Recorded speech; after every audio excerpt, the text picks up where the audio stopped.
Fujiyama পৰ্বতৰ পশ্চিম দাঁতিত অৱস্থিত আওকিহাৰাপা জগাই 30 বৰ্গ কিলোমিটাৰ এলেকাজোৰা অদ্ভুত ভৌগোলিক অৰণ্যৰ ঠাই। ফুজিৰ লাভাৰ দ্বাৰা গঠিত আইৰণৰ প্ৰভাৱত ইয়াত কম্পাছ আৰু ঘন গছ-গছনিৰ ফলত GPS যথাযথভাৱে কাম নকৰিব পাৰে। সেইবাবে বহু লোকে দিশহাৰা হোৱাৰ শংকাত ৰছী ব্যৱহাৰ কৰি অৰণ্যৰ গভীৰলৈ যায়। এই অৰণ্যত বহুতো অভিযানকাৰী, বিজ্ঞানী আৰু পৰ্যটক ইয়াৰ প্ৰাকৃতিক সৌন্দৰ্য উপভোগ আৰু অনুসন্ধানৰ বাবে আহে যদিও এই অঞ্চল পৃথিৱীৰ এখন আত্মহত্যাৰ বাবে জনপ্ৰিয় ঠাই হিচাপে কুখ্যাত। এই অঞ্চলত 1960 চনৰ পৰা প্ৰতি বছৰে বহু লোকে নিজৰ জীৱন শেষ কৰিবলৈ আহিছে।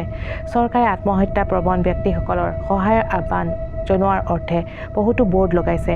জাপানী লোকবিশ্বাস অনুসৰি আত্মহত্যা কৰা লোকসকলৰ আত্মা ইউৰে এই অঞ্চলত চৰি ফুৰে।